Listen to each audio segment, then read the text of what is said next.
How's everybody doing? Some weird stuff happening over the past few days, so I'm going to show you some different stuff. Anyone see what was going on, the meteor that came through yesterday? I'll show you in a minute here.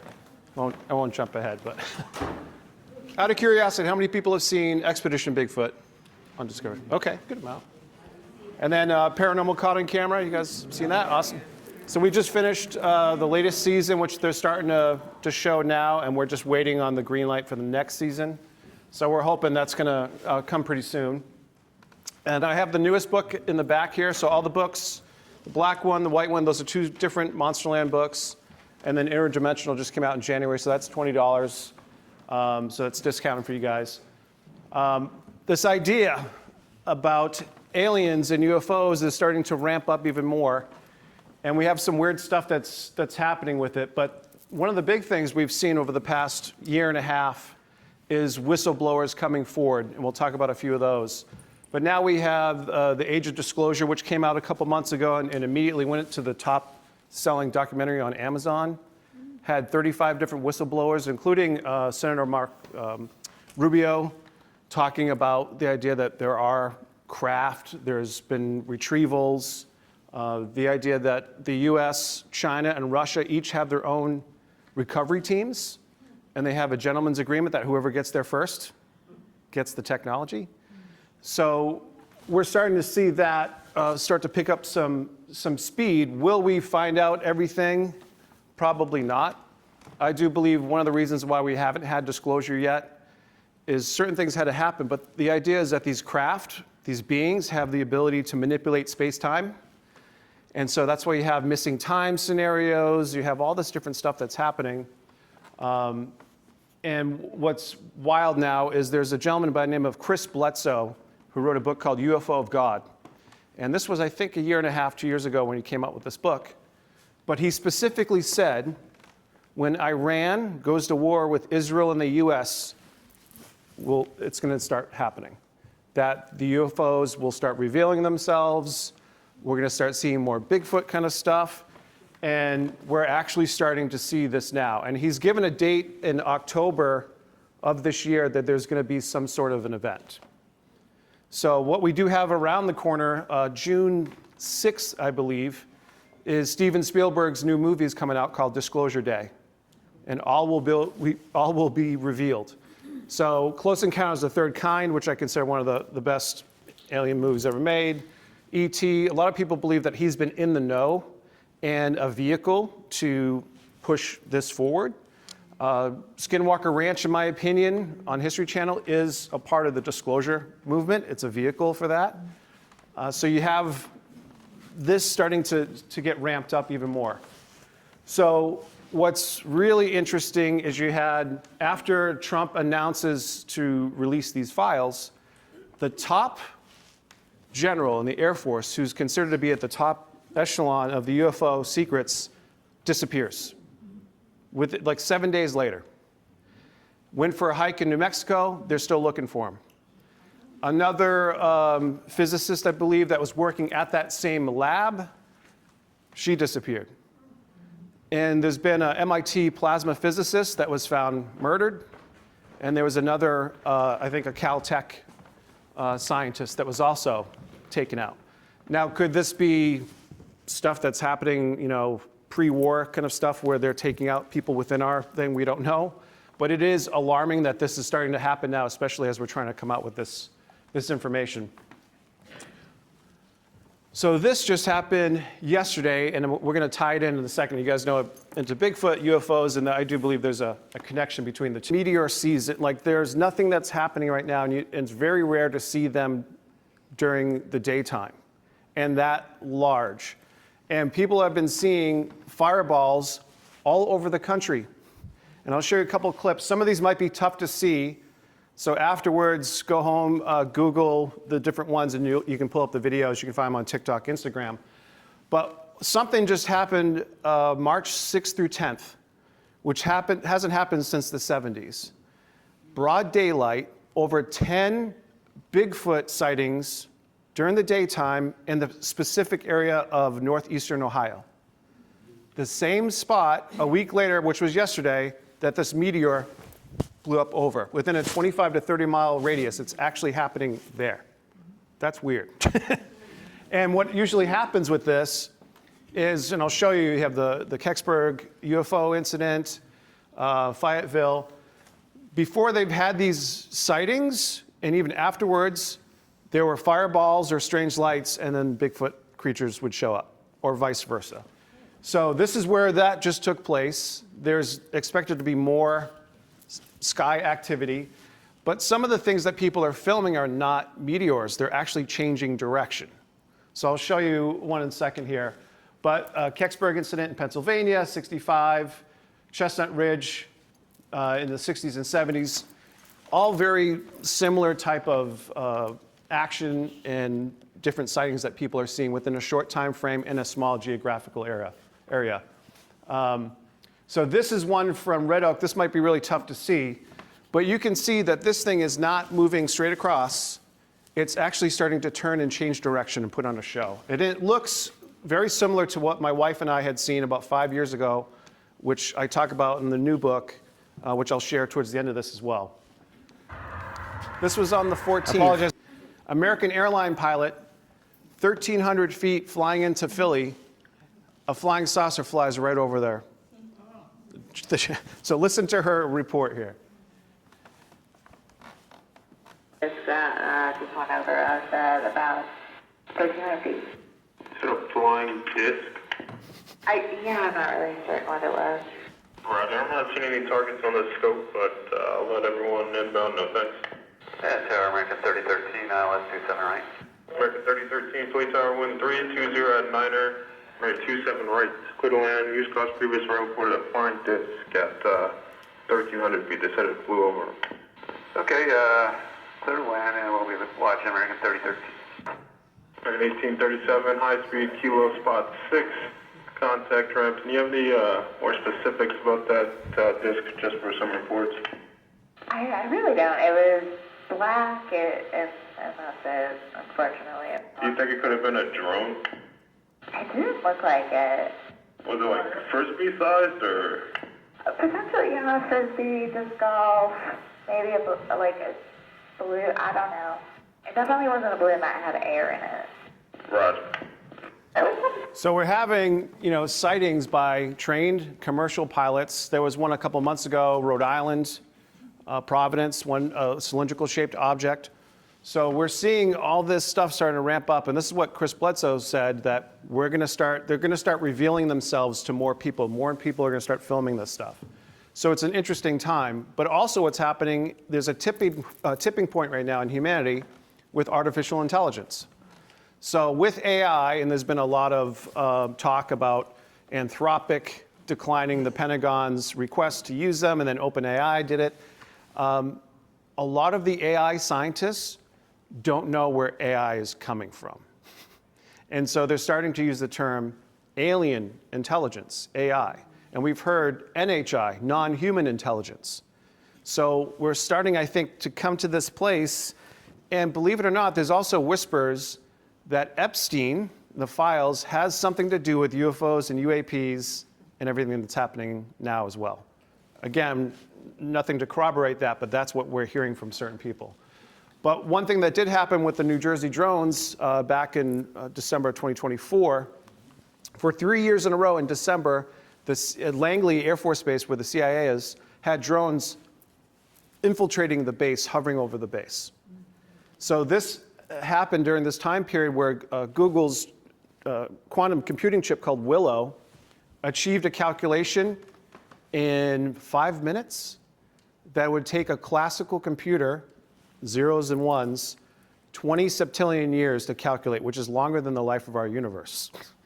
And when this calculation occurred, the scientists believe, again, just like AI, they're not sure how quantum computing works, but they believe now it showed evidence of a multiverse, and that quantum computing is essentially accessing all this information from other dimensions and delivering it to a particular dimension in time.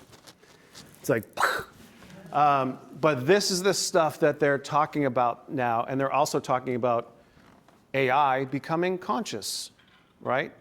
And we're hearing stuff about, are we living in a simulation? Like video games are looking, it's almost indistinguishable from reality now. So we're in this weird place where I think this is that breaking point. We all have ChatGPT, if we want, at our fingertips, start asking questions, and people are getting information. You can't hide the truth much longer. The other thing that happened, they've measured a beam of light going through 37 dimensions. And just to give you a concept, we live in a 3D world, right? Our shadow is 2D. So 37 dimensions up. Italian scientists for the first time froze light, turned it into a solid. Like, what the heck is going on? And then just different topics and ideas, different philosophers and astrophysicists are coming up with discussions. You know, is there evidence that there's another universe that's pulling? Talk about dark matter, dark energy, which makes up 95% of the universe. We don't know what it is. An atom, 99.9% nothing, right? So this idea that we're living in almost this holographic type universe. And then they also just discovered, too, that the human brain operates on 11 dimensions. So you heard about junk DNA, right? 90%. That has some value. And what we're also seeing happen and turn into is the idea of consciousness playing a part with UFOs and UAPs and remote viewing. And the idea that there's certain people that can call in these UFOs, orbs, craft, other things, asking them to show up, get into a meditative state. It doesn't happen instantly. It might take days, it might take hours, but people are doing it and reproducing this. Avi Loeb from Harvard, there was another interesting, this is about a year ago, a meteor that crashed into the ocean. They tracked it with Department of Defense satellites. He put together an expedition to go and locate where this crashed in the ocean and recover material. And what they found was small millimeter-sized machine BB-like material made of something that's not from this planet, but was clearly machined and made by somebody else. Now, they said that we have potentially upwards to a dozen UFOs that we've recovered. And they used the word crashes lightly, because some of these were gifts that they left them out. So stuff like, there's a great book, The Day After Roswell by Philip Corso. He was in charge of the Foreign Technology Division. And after Roswell, they had all these different things from the crash site that his job was to disseminate these into the different companies like Raytheon and others. And then suddenly we had this boom where we have laser technology, stealth technology, fiber optics, lasers, night vision, and it's reportedly all came from recovered UFO. So you can see that spike happen in our technology suddenly out of nowhere. So this idea that these beings are not necessarily coming from other planetary systems, but they're coming from other dimensions. And it makes sense when you start, people have seen UFOs and you see them appear and disappear right before your eyes. Where the heck did they go? They didn't just shoot off. It's like they came into this space. And same thing with Bigfoot. I talked about that, where a lot of the tribes say they pop in and out. And so this idea of dimensions is becoming more and more discussed. There's a great podcast called American Alchemy, and if you haven't had a chance to check it out. But Jesse Michaels has had, and some of these guys are getting unbelievable interviews with some of these people, these whistleblowers that are coming forward. This was a former president from one of the Russian federations that came out and said that he actually talked to beings, and he said that the game of chess was developed by aliens, and it's a multi-dimensional game. So you're like, all right, but this is Star Trek, like what's happening right now?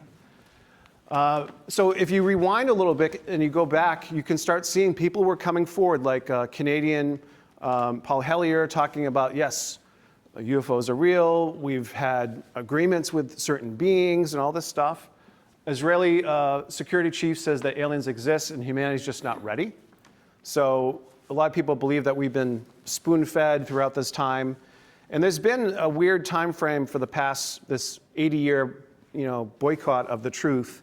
And so you're starting to see more people coming forward, deathbed confessionals, sharing some of this information when it comes to this. And David Grush was really, I think, one of the the big proponents of pushing this forward, because he was tasked with going to all the different defense contractors to see if they were working on secret programs. And they would say no, shut the door, and then suddenly some engineer would come around and go, yeah, we're doing stuff. So then he would be talking to people off of that.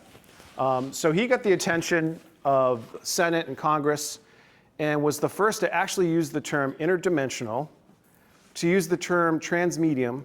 So we went from UFOs, unidentified flying objects, to now UAPs.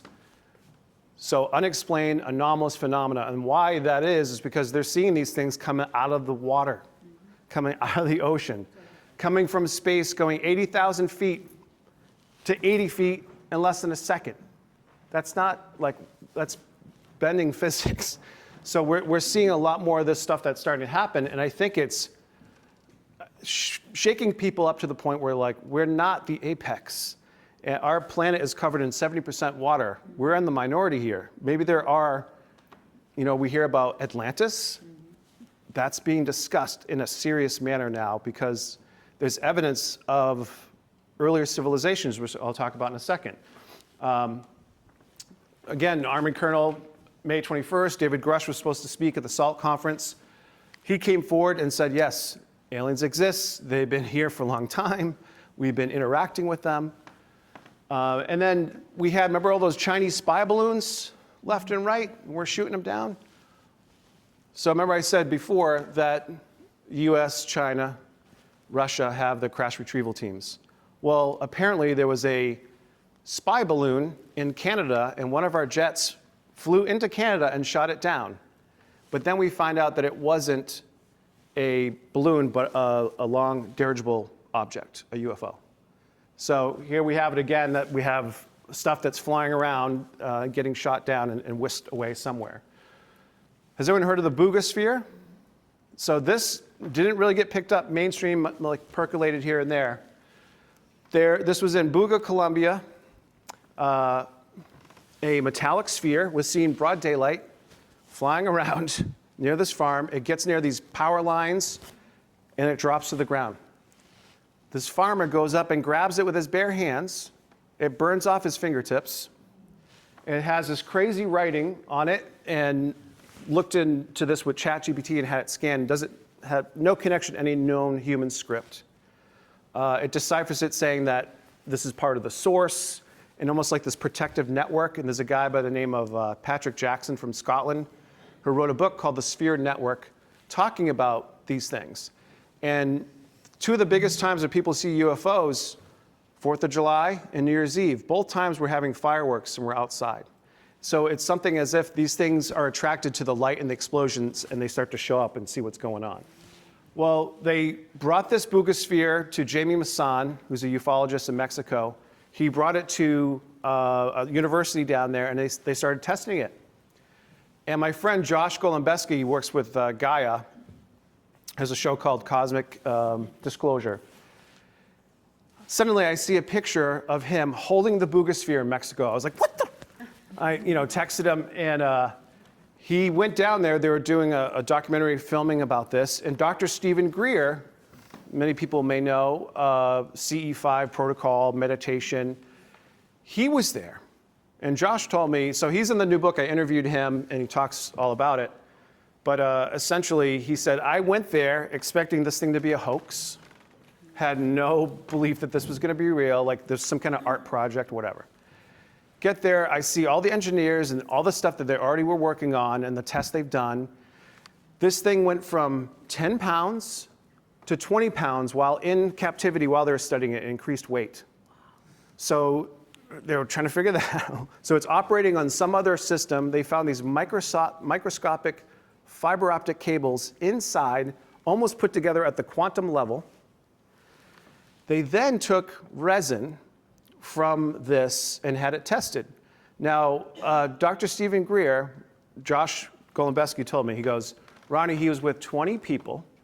They were off camera, but they talked to us in between, but they stayed off camera. Guess where they were from? NASA.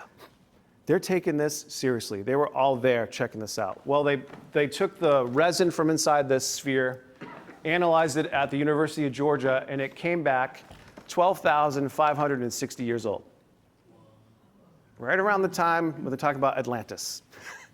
Now, there's a whole thing with Antarctica, and if you look up Admiral Byrd going in to explore that, and how all the countries agreed that they don't go up there. So could it have frozen over?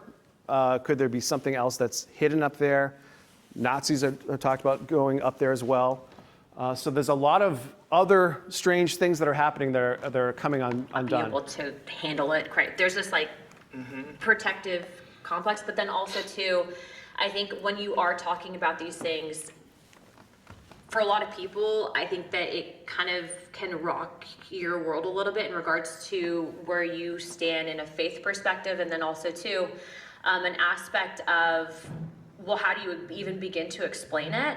And all I'm going to say is, look, and we can go into some of the books that were removed from what we know as the modern day Bible, but I read through the book of Enoch multiple times. And I'm not saying that these things are angels, okay? That's not at all what I'm saying. But what I am saying is that depending on where you are in regards to your whole perspective on whether or not God exists, like I believe in God, I'm a Christian. There has to have been, and there's admissions that there was other creations that God made, but that we were the most prized creation. And so I think that this can open up a bigger topic of discussion. What I will say is that what's been interesting is, and I've had a mass array of people that have come in, right? Like we have people that come in that claim that you can use this ability to basically dog whistle these things in from a psychic ability. Yeah, I've heard people say that. And I think that there's something there. Otherwise, they wouldn't necessarily be able to provide some of the video evidence that they have. But then that also brings up the question of if these things are interdimensional, which we've had witnesses testify to members of Congress, and that was all publicly out there. That would then bring up the whole, well, if this is really transcending dimension, the power of what you say, thought, all of that. And then, you can look into our own government's declassified documents that the CIA had on different experiments. I mean, you can literally, that last week. So what is wild is they're talking about consciousness being the play of it. They're talking about these things being interdimensional. And it does sound a lot like angels and demons kind of stuff. But almost that spiritual aspect. The biggest mystery, where do we come from? Why are we here? And where are we going? Right? No one has that definitive answer. People may have near-death experiences and talk about what they've seen and who they talk to, the dream world and all the stuff that shamans discuss visiting these different places. But there is this idea that there is what they call the Akashic records, and that there's all this information that you can access. So remote viewing is essentially, you're tapping into that framework. So I have friends that can do this stuff, the New Jersey drones. Scotty Davis, who's a New Jersey police officer, also a psychic and a remote viewer, I asked him to remote view one of the drones when they were happening. And he said he saw a orange ball of fire that had what seemed like electric fence around it. And he said, this guy can remote view a safe in Georgia and read off the serial number of a file inside the safe by, sitting where he's at with his consciousness. And he said, for the first time ever, he goes, I tried to penetrate this thing and I started getting a headache and my body started hurting. He said, this is the first time that's ever happened. And I said, do you think because of that, you're dealing with something otherworldly? And he's like, I don't know, but the fact that it has almost this defense mechanism that it won't let me see, he goes, that kind of tripped me out. So when this first started happening, people were posting videos on TikTok and Instagram, and they were either getting visited by people telling them to take the videos down, or their videos were disappearing. They'd get logged out of their accounts, things like this. Or these things would start showing up over their houses. And a week after Scotty tried to do the remote viewing, he texted me and said, there's an effing drone the size of an SUV hovering over my house right now. My wife's going crazy. They had all these explosions that were happening with the transformers, they said, in that certain region at night during a lot of these sightings. And he even told me the police department, talked to the power company and they said, nope, all of our everything's accounted for. The police department still did a press release and said it was the transformers blowing up. So he goes, there's a cover-up happening right now with this stuff. from, well, I should say it this way. The significance of UFOs is multiple parts, but number one, it's not what you think it is. It's not coming from other planets. The evidence doesn't suggest that. Interdimensional. Yes. And the reason is because time is parallel. It's not linear, or it's not like we start here and go forward in time. Time is side by side, which means everything in the past and the future is existing in this moment, but within different frequencies. So he's essentially talking too about quantum computing and that there's all these possibilities and the observer has to be a part of it. If you look up the double slit experiment where light wave and particle and all this, it's getting a lot more traction. There's a lot more scientists that are going into this direction. It ties in with a lot of what the ancients talked about as well, when a lot of Buddhism connects with quantum physics, quantum mechanics. And then you have other people that are in the know.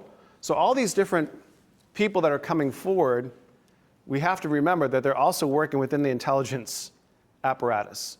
So they may have an agenda in regards to what they're sharing and how much they can share. But this whole idea would kind of mess up religion, right? So you remember War of the Worlds, when that happened, if you tuned in after they said, hey, this is a dramatization, you thought we were being invaded, and it went into panic. So a lot of people, they use that as a kind of a litmus test to say, you know, if we do this again, they're gonna go nuts. Well, what's interesting is the New Jersey drones happening in New Jersey. During that time period, Steven Spielberg was there filming his new movie. And in the War of the Worlds, it takes place in a fictitious city in New Jersey. You can't make this stuff up. And there's a book written by Major Donald Kehoe, Flying Saucers from Outer Space, written in 1952. And if you didn't see the cover or the date and you read it, you would think you're reading about right now. So we're seeing recurring patterns and time frames as well that are percolating. But this guy, Dr. Eric Davis, considered one of the most brilliant minds within this field, testified before Congress and stated that he's aware of 4 beings: Nordics, Greys, reptilian, I believe, and a mantis. So he's talked about that there are 4 different beings, and then Stephen Greer is saying there's 57 of them. So people are seeing all different types of craft. We could be visited by other civilizations, or they very well could already be here. So we'll talk about too, the spots where they're seeing coming out of portal locations, places like Sedona. Russ Colhart from News Nation just a couple of weeks ago said he visited a real portal and stated that it's being covered up by the forestry department and considered an ancient area where you're not allowed to go. But he said there's a portal there that they are aware of by Bradshaw Ranch where things are coming in and out of. So this is, you know, going beyond science fiction, becoming science truth. Here's the other weird thing. And again, we don't have all this different data points from other countries, but look where most of the UFOs are showing up. Around the US, right? And Europe as well. But you also see on the outskirts, there are near water. Reportedly, there is an underwater base off of the East Coast.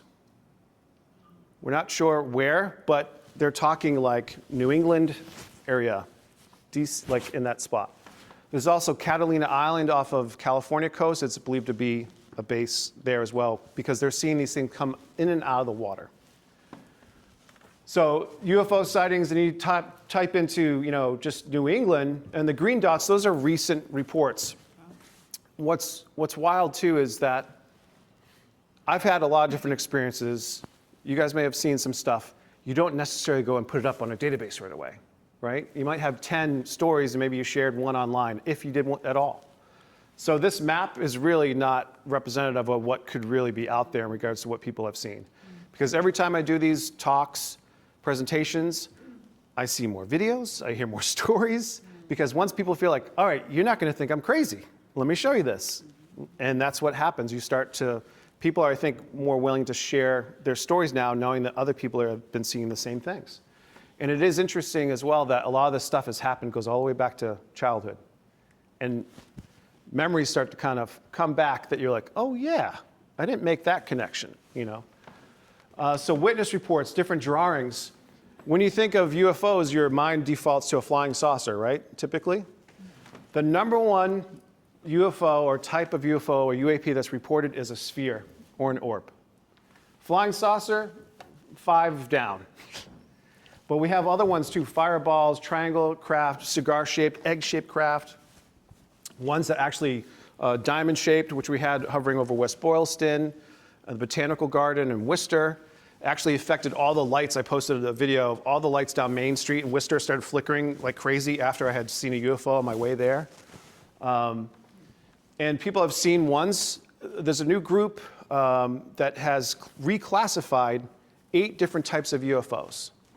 One of them is called the jellyfish, and that it is alive. Now, I interviewed 2 sisters from Indiana. Both had cryptid sightings, cloaking, they had UFO encounters, but she talked about one that she was looking out the window at night into the woods near her house and saw something glowing floating in the woods. It then turned, seemed to recognize or notice her, and started floating towards the window. She said, I was maybe a foot away from it, between the window.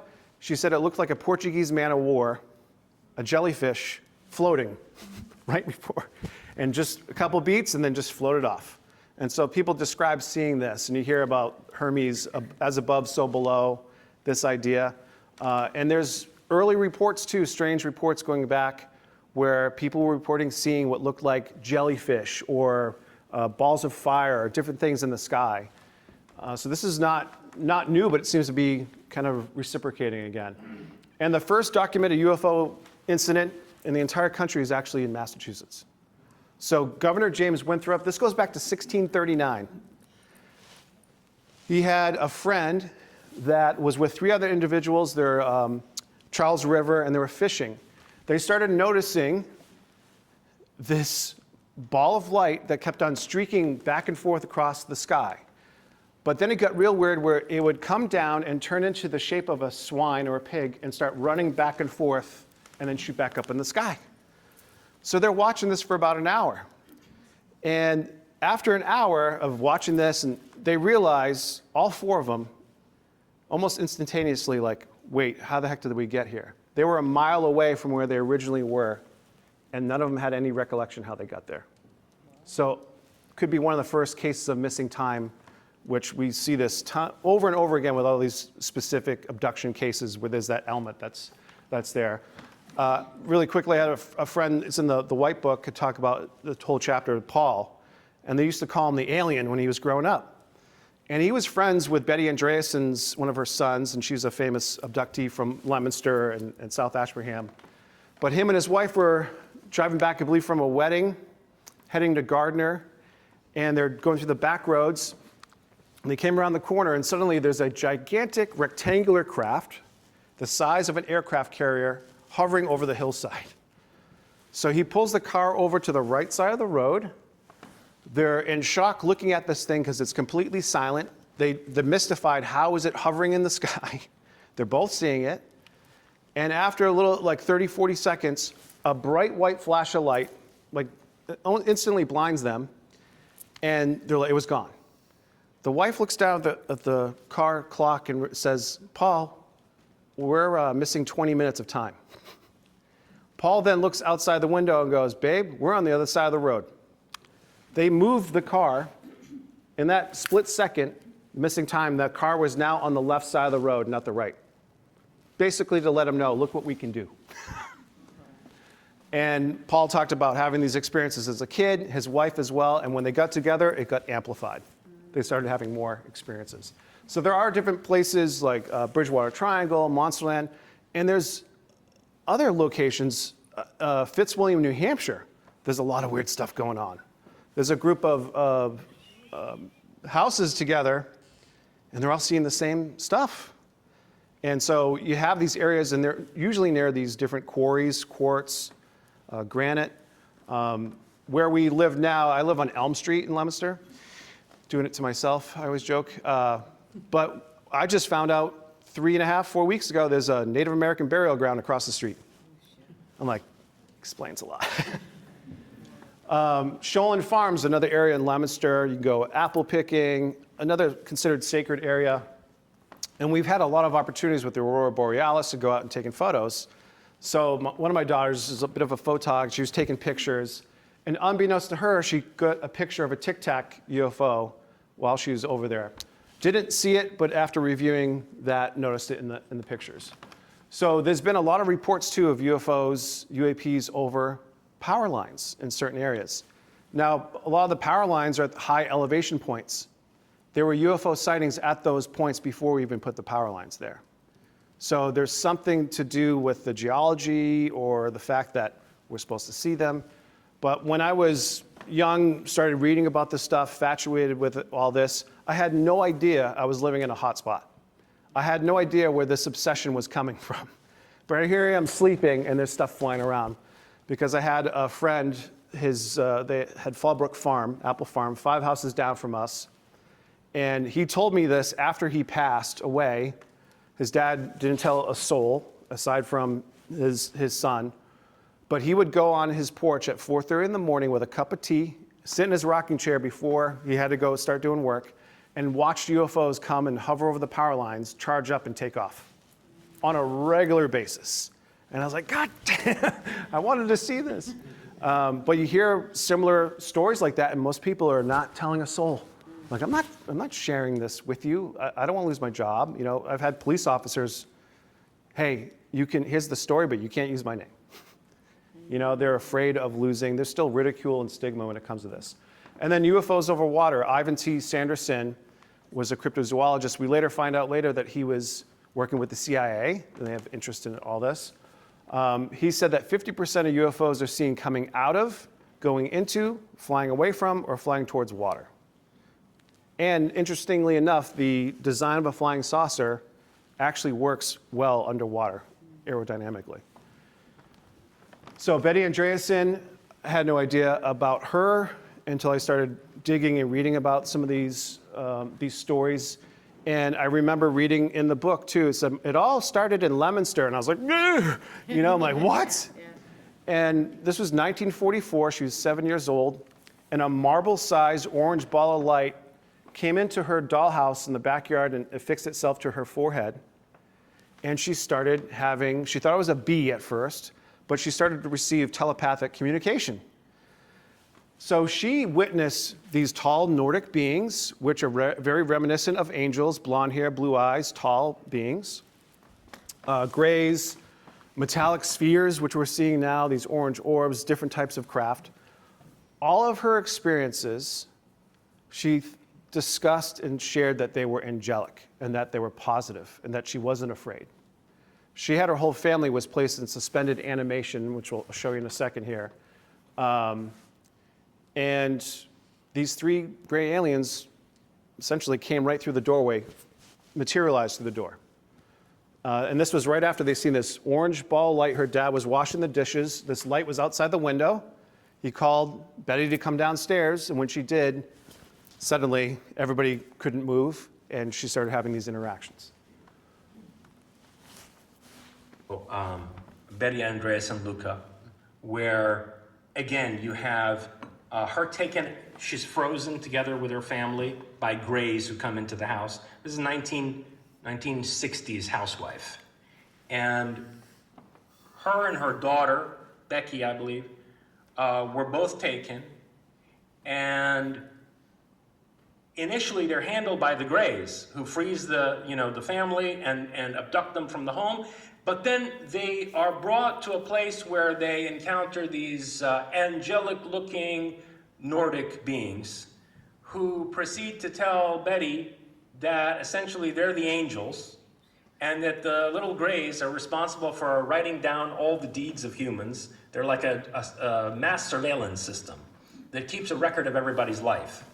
And these tall angelic beings told her that they brought Christ into the world, and don't worry, they're going to bring him back again soon. And while she was with them, and by the way, she didn't say they took her into space. They seemed to have taken her somewhere underground or underwater. And while she was there, she noticed this like doorway or large mirror or something that led toward this light. And some of these little gray entities went into the light, and they told her, you can't go in there. That's the one, that's the source. And that sent Jesus into the world and will again soon, right? So pretty wild, and you start going through some of these older cases, and they're talking about some of this different stuff. Now, Betty, after they would have sightings at their house. She disappeared during a party one time for 2 hours. They couldn't find her, and then she reappeared. I interviewed another family where the son vanished and came back like 2 hours later. He was back in the room like he had no idea that he left. But whenever she would have a sighting or a craft would be over their house, suddenly, moments later, black unmarked helicopters were flying around the property, like somebody was monitoring her.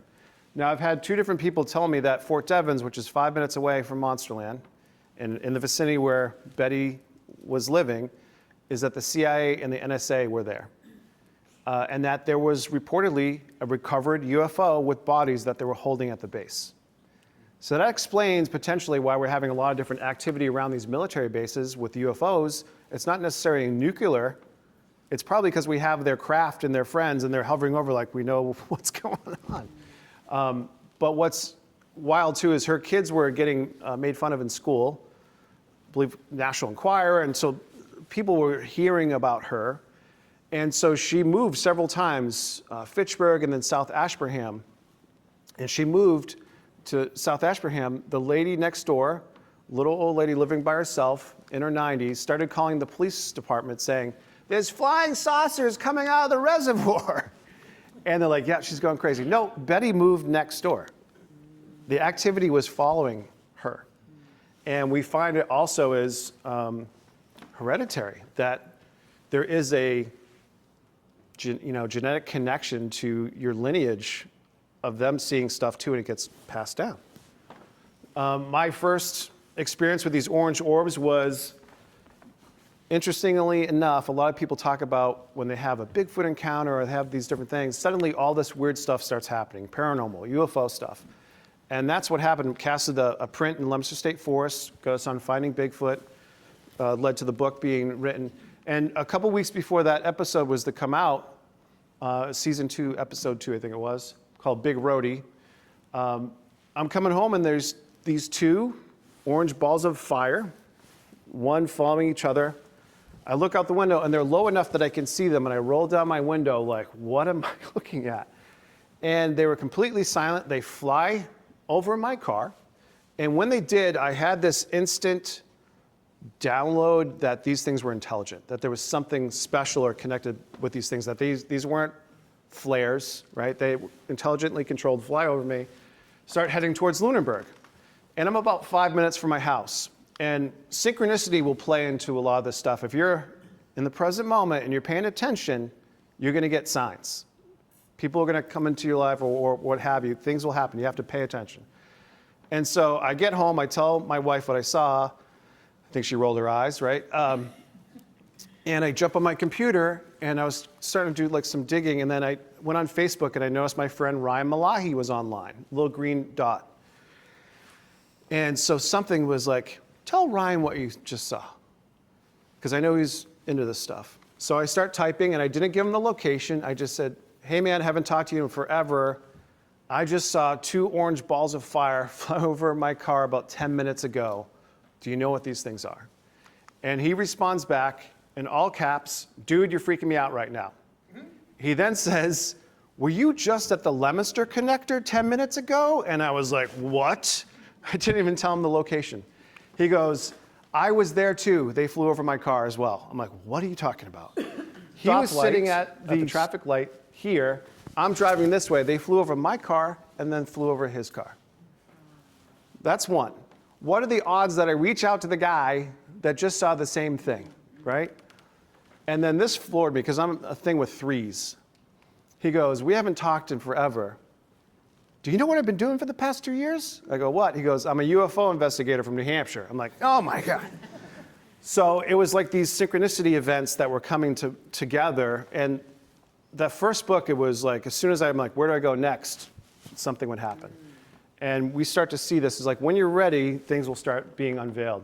So once I saw those orange orbs, they started showing up, or we see them everywhere. We went to Lake Winnisquam in New Hampshire. They showed up there. Went to Cape Cod, Dennisport, flying up over the ocean. And then even Salt Fork State Park in Ohio, we witnessed one flying, and I talked about this last year, where it actually transformed the 2 eyes and an 8-foot shadow, became a Bigfoot. So we actually seen one of these orbs turn into something else. Now the New Jersey drones, one of the mayors of the township witnessed a ball of light, he talked about this on live TV, turn into a drone right before his eyes, materialized from that ball of light. And so this is something that's been discussed too over the years, that the UFOs mimic the technology of the time. So we had the mysterious airship sightings in the late 1800s, early 1900s, Worcester airship, 1909, and they were mimicking what we had at that time. And so now our latest thing is drones. So we're seeing that as well. This was Halloween a few years back, and Christine Peterson with the Telegram and Gazette in Worcester, they were doing a series of stories, spooky stories, and she wanted to do something around Monsterland that we haven't talked about. And I said, there was this case, and I used to run by the cemetery every day, and I never had any idea, but it had this feeling to it. And I discovered in this book by Raymond Fowler, talking about Betty, and that there was a UFO that was seen hovering over the cemetery. A couple's driving, going for a drive. There's still a little bit of snow on the ground and on the roof of the car. As they drive by the cemetery, it looked like there was a fire in the middle of the cemetery. So they pull down, and as they approach, they realize it's a flying saucer hovering over the cemetery, and there's all this like fog and smoke with the lights. So it looked like it was on fire. He gets out of the car and starts walking towards it. His wife starts yelling at him, and when he points at it, his arm gets flung back onto the roof of the car like a magnet, and he can't move. He's immobilized, and this thing then takes off. A few minutes later, he gets his motor skills, he jumps back in the car. They're driving back home. They're in their 40s. It's now 3 in the morning. Pulls in the driveway, he can't brake, and he crashes into the garage. So now they call their parents, both of their parents, at 3, 4 in the morning. You better have a death wish if you don't have something good to talk about. But so they explain what happened, and her mom convinced her to call the police. She's, there's all these reports around the area of these flying saucers, call the police. So Officer Ciccone came down, who actually knew the couple, took a statement, police report and everything. He said they were white as ghosts, and he said they actually had this experience. So Christine was like, let's go to that spot for the photo shoot and the story and talk about that. And this is what was interesting. So she intentionally had the idea of bringing an infrared lens to hook up to her camera with hopes that she could capture a UFO, because we can only see a small sliver of the electromagnetic spectrum. There's a very small sliver. It's like less than 1% that we can see. And it's believed that these things can kind of pop out in all these different light spectrums. So she brings this thing, and I said, I don't know where this took place, but if I'm driving down the road and look in the cemetery, the place at the highest elevation is where I would set up. So we go there, we set up, and it's kind of tough to see, but doesn't she take a picture of a UFO in the background? So you can kind of see it hovering over the trees. Now, what was interesting with this is there are multiple pictures milliseconds apart, and in the frame before and the frames after, it's not in there. What's really wild is right back there, where that UFO is hovering over, is Howard Street, the exact place where Betty Andreasen had her first experience in 1944. So she was living there, and we have this thing showing up again in that same spot. Where the Betty and Barney Hill incident took place in Lincoln, New Hampshire, by the old Man in the Mountain. One of my friends works for one of the resorts up there. I speak at every summer. And he was out doing a moose tour with a bunch of kids, and he looked over to the site, broad daylight, and he saw a gigantic flying saucer hovering over the site of the abduction. And he was like, want to say something, looked and see all these little kids. He's like, I'm going to freak everybody out. He goes, I just kind of like kept, okay, and you see the moon, get him out of there. He goes, I wanted to like jump up and down. And so he called me immediately after to share this. So they're showing up at the same spots that people have been seeing them before.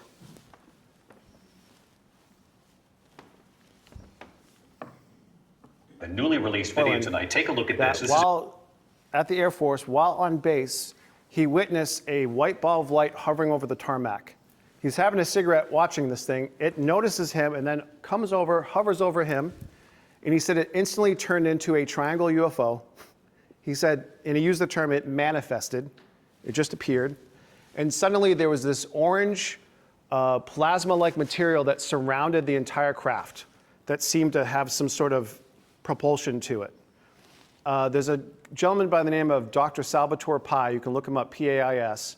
He has a bunch of patents with the US Navy and the Department of Defense that are known as the UFO patents. And he was recently on a podcast about 8 months or so ago and said this.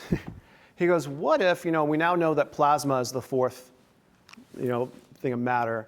He said, what if we just discovered that there's actually conscious plasma-like beings living alongside us all this time and we're just figuring it out now? So this is, again, getting into, read the Bible, look through it, the burning bush, Saul with the Star of Bethlehem, all these things fall into that narrative. Now, what was interesting with this video, tough to see the UFO, right? The orb that they're showing, completely overexposed. They said the missile just bounced off, nothing happened. They have, high definition, full color footage. They're giving us this crap for a reason. Somebody took this video and cleaned it up, and watch what you see now.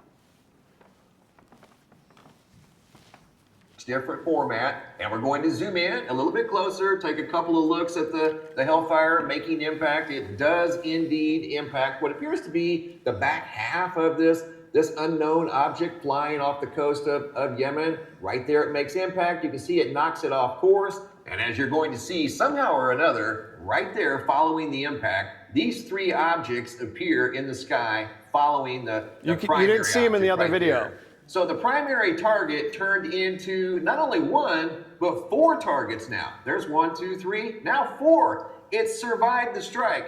And the gentleman that testified before Congress said, nothing that we have should have survived that strike. And it turned into 4, 3 smaller ones, and then the main primary one continued on. This one here turned out pretty good. You can see that these things are the same shape and same size. Look at that. And this one here started to glow for whatever reason, almost as if it had some sort of an energy field around it. Maybe it was some sort of a propulsion system. This one here started glowing, and then that one there started glowing. The smaller things you see are reflections off the top of the water. So just like a cell splitting off and becoming a smaller cell, it still has all the information, everything there. They just became smaller versions of the bigger one. 1952, we had for 2 days UFOs flying over the White House. And what they looked like were this, plasma-like lights. This was over Salem, Massachusetts, official Coast Guard photograph. But this is what people were seeing with the Worcester airship sighting. Some people were seeing a bright white light, and others saw a long, dirigible, cylindrical-shaped object. So my experience with my wife, again, synchronicity, consciousness, the universe seems to have some sort of an Alexa. Like if you're like, man, wouldn't it be great to see a UFO right now? Or a Bigfoot, and then something happens. So my wife and I are in the garage of our old house. We're 2 weeks away from moving to the new house. So this is about 5 years ago. And we had the garage door open. My chair was to the back of that, and she's having a cigarette facing this way. And I said, I'm so excited to move to the new house. We're going to be right near Leominster State Forest, close to the Monsterland. We're going to see some crazy shit. And we start talking about mundane, like what we're bringing, what we're not. A couple minutes later, she's wearing shorts, something touches her leg. And she just stopped mid-sentence. She goes, Ronnie, something just touched my leg. And I just thought it was like a moth or a Japanese beetle or bug that had come through. And she's like, no, it felt like a hand just put pressure on my leg like this. I said, okay, that's weird. Talking a little bit longer. It happens again. She's like, Ronnie, something just touched me again, same spot.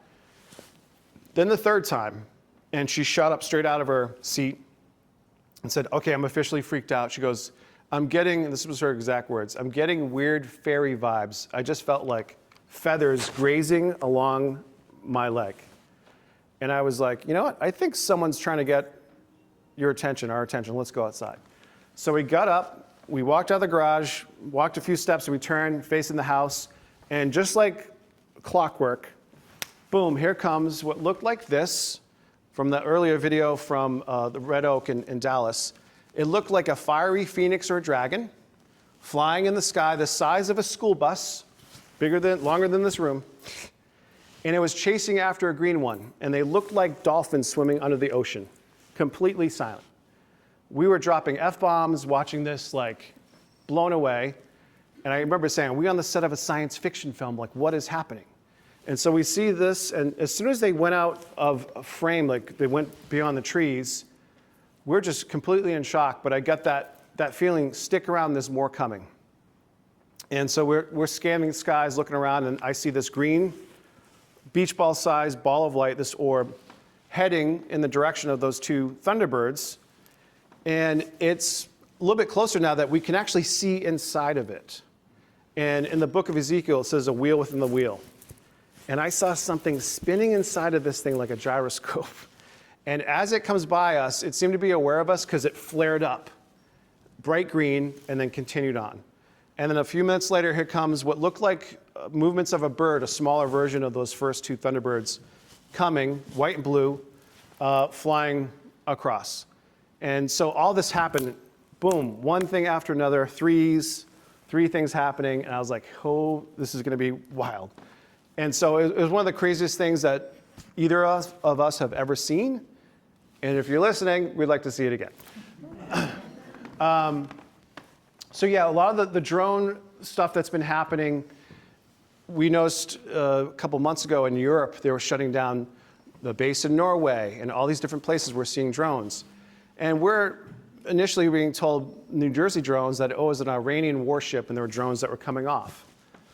But people were seeing these things actually change form. And then what my friend Scotty was trying to penetrate these things and almost dealing with something that seemed otherworldly. So not sure if that's the case, but this stuff is still going on. 13 of them. You know, so these things were interacting, and they were not giving off a heat signature, and as soon as they would approach them, they would disappear.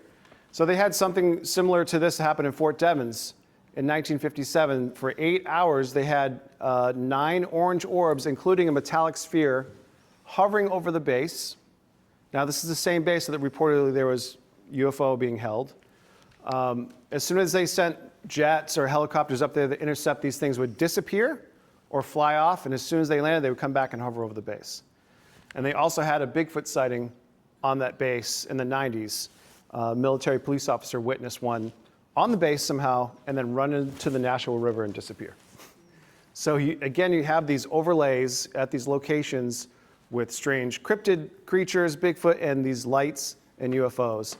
And interestingly enough, a lot of our military bases are next to these hotspots. So the stuff was happening before the bases. And it was almost as if they put the bases there because of this action. So a lot of the Native American tribes were like, yeah, we don't hunt over there. We don't go here. And so that's why a lot of places like Devil's This or Hell's That are named that way, because they're seeing stuff coming in and out of those locations. So this was that's been going on in Europe, prior to, and we're starting to see more. What's intriguing too is throughout history, these UFOs, these balls of light, they show up during theaters of war. So these orange orbs are also known as the Foo Fighters from World War I and World War II. So the German pilots were seeing these balls of fire flying alongside their jets, and they thought it was the US's technology. The US pilots were seeing the same thing, and they thought it was the Germans. So somebody was watching us when we're in the midst of all this stuff. Copenhagen had different sightings. This was one that was flying around the base, airport. And then the UK, there was a commercial pilot that actually took a photograph of a sphere that was hovering over the tarmac and then shot up straight in the sky. So El Paso, Texas, too, about a month or so ago, they shut down that whole area for 10 days. And we're hearing cartels bringing drones, but they were seeing very similar type of activity. So I expect this to continue and peak even more. This is Norway. Objektet sett I natt. Politiet sier det ikke 100% sikkert at det var en drone. Men hvis det var en drone, så velte liten tue stort. So some are seeing these drones, and some are seeing these balls of light, different colors. Operators, special ops guys, were encountering these things. And I was in Tennessee for a Bigfoot conference, did a presentation, and then this guy comes up to me afterwards and was like, hands on the table, and go, I figured it out. I'm like, what are you talking about? And he said, you know, I used to be special ops, Afghanistan. He goes, and now I'm a mid-level executive with the DOD. And we had a team. We were going in, classified mission, and we were being followed by this orb, this ball of light that was following us. We got to this village. There was supposed to be nobody in there. And we're going in to clear it, and they saw he described it first, it looked like a motorcycle helmet with a visor, peek behind one of the buildings and look at it and peek back. And when it peeked back again, it wasn't a visor, but it looked like a reptilian being. And they said we lit up that building. He goes, we even called it an airstrike. They went in and cleared, and they couldn't find any sign of this thing, this being, or whatever, just vanished. They're talking to another special forces team about a week later, and they're talking about, yeah, we had this weird light that was following us, and then when we got to the spot, we saw this reptilian being. So they're all seeing the same stuff, and it seemed to be aware of our teams when they were encountering these things. And his, you know, eureka moment was like they're interdimensional. That's why that thing just vanished and disappeared. Like it showed up, he goes, we should have seen elements of this heat signature, it just vanished. And so you're hearing that more and more, and as crazy as it sounds, that's what's happening. The program continued. What Lou Elizondo revealed in his book, one, that he can remote view, but David Grush, the initial whistleblower, he can remote view. And guess what? They both work together at Space Force. So there is, you know, Trump started Space Force, I think, with what's happening now. And now this might be difficult to see, but this was right around the drones as well. And another synchronicity type thing. So we're at our house, we're leaving to go to the botanical garden, and we see this UFO hovering, it would look like a star at first, very colorful, spinning, and we notice it at the house. And my daughter here, we start seeing this. This is over the botanical garden, and it starts to head towards the tree line, starts to move back. Initially completely silent. It's still moving. It's still moving. So she steps out, and a girl that was next to us steps in her place and starts filming and zooms in even more. She then notifies me the next day. She finds me on Facebook and sends me the video. And so this is what she was filming, and you can see this diamond-shaped craft changing all different types of colors, completely silent. Now, remember what I was saying with the drones. When people would start filming these things, people would start showing up, or things would start tracking them. So she sends me the video, and then the next day she's going for a hike at Wachusett Reservoir. And suddenly there's a drone following her around as she's going on her hike. So she takes a picture of the drone disappears. Moments later, a helicopter shows up and starts flying around, following her as she's going on her hike. She takes a picture of that, it disappears. So, and when that happened too, I said, this isn't your first rodeo, is it? Like, you've had experiences before. And she shared with me, yeah, I'm in 2 different books by Mike McClelland about owls and UFOs. So again, you have different people that are coming forward, but it's not their first time having these situations. And so the airship sighting in 1909, I feel like we're going to have another one of these mass sightings where it's going to be undeniable. And I think we're heading to a place now, too, with the Disclosure movie coming and all these different things. I think the wave is crashing. I can't see it going backwards. Will we get everything? Probably not. But I think we're now at this point where it's going to be undeniable that we're alone. We're going to realize and find out that they may be living alongside us all this time. They may be hiding in oceans or in the forest and coming in and out of those locations. A lot of these protected areas by the government are also these spots where there's Bigfoot activity and UFO activity. So I think there's a parallel or connection to that. So thank you guys very much. Anyone have any questions? Thank you.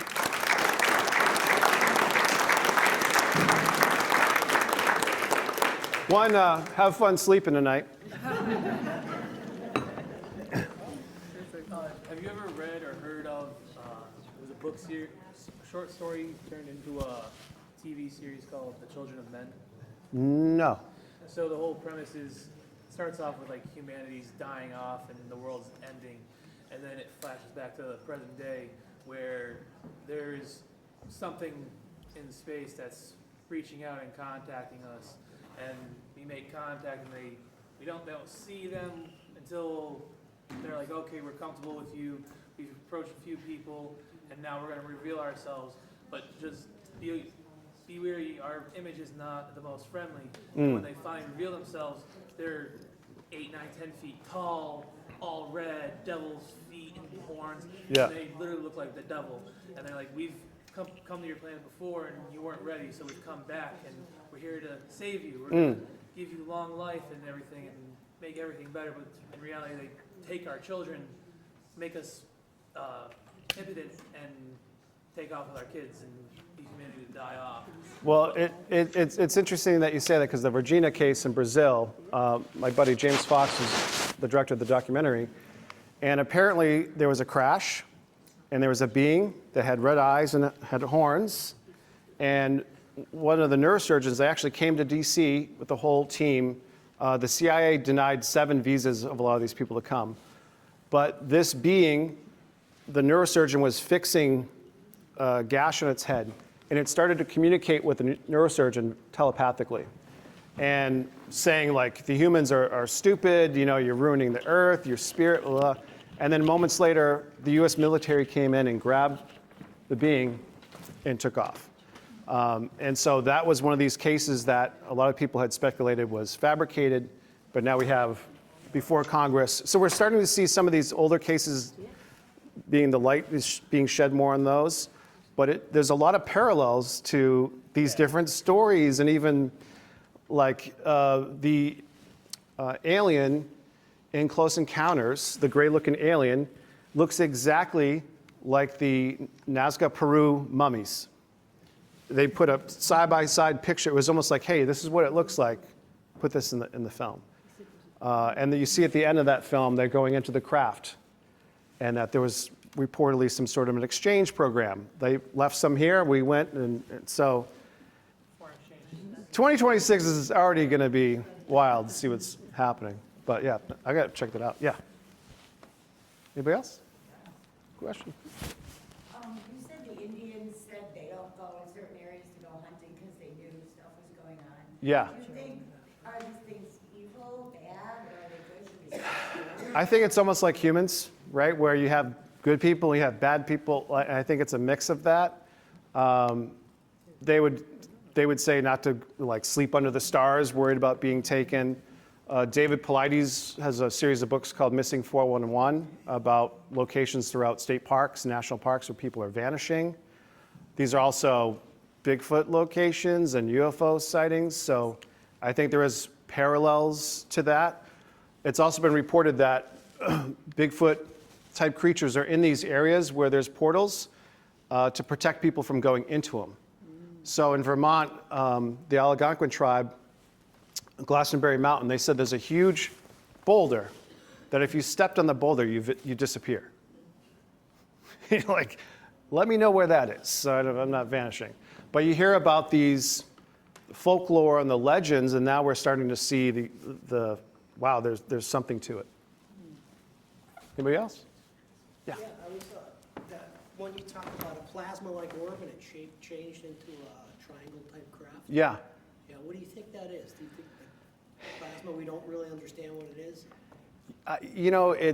It's wild too. They're doing experiments with plasma and space, and that it actually started to form into a DNA kind of form and floating. So there might be something with that, but we're hearing about them kind of going from this and becoming matter, becoming form, and then going back. So it's hard for me to even wrap my head around it. There was another one you said it turned into a drone. It was like a ball of light. Yeah, that was one of the mayors in New Jersey that was on TV and said that he witnessed with his own eyes a white ball of light turn into a drone, completely silent. So he saw it kind of shape shift between those two forms. Back in like 2009 or so, there was a woman in western Pennsylvania, Westmoreland County. Mm-hmm. Her name was Allison Cruz, and it was called UFOs PA. And she would see these orbs like shoot down into the woods, and she said there's mines under there, or old mines, but they're abandoned. Mm-hmm. And there's an old airport over there, but it doesn't, it's out of commission now. And these orbs, she called them mini suns. They'd sit in the woods, and then they power up, and then they start rising above the trees and fly off. And then she would start to see different lights, and a blinking red light, a blinking green light, and then she would start to hear a slight motor, like it's trying to mimic a little prop plane. Yeah, and yeah. It flew off. And They were talking about that in New Jersey as well, that there were some people were seeing completely silent, and then there were ones that they said it was as if it was trying to mimic a plane or a drone sound. to fit in, to not Yeah, stick out. yeah. Right. So that's wild. I had an experience. Yeah, sorry. Two quick questions. Do you think that Roanoke could have been anything like the settlers disappearing from this up and gone, disappearing? You have these weird cases, right, where a whole village vanishes and different things. So, yeah, you don't. To me, now anything's possible. It's, And one other thing. Do you think that my theory, what I've seen is that I think that the orbs, the shapes, is a visual trick of the mind on our part, and what we're seeing is actually a. Seen Dr. Who? yeah, yeah. The real life version of like a card is essentially a trapped dimension reality warped around, so we don't see inside directly. We're seeing only through a pinhole. Right. when we see inside. It's almost like a shadow of So that. It holds something so much greater inside of it, and that's why these things shape shift. They're just opening up and releasing something coming back in. Right. I think that there's some, like I said, interdimensional part of it. I think it's for human intervention, the future or another dimension of humanity. Yeah, Spielberg believes that these UFOs are time travelers. I just want to say something. Yes. And I saw that steer. Guy. Hi, this is Lynn Blair from the Southwick Public Library. We were excited to welcome Ronny Le Blanc back here on March 18th to a crowd of just about 60 people, and we want to thank the Friends of the Library for funding this program.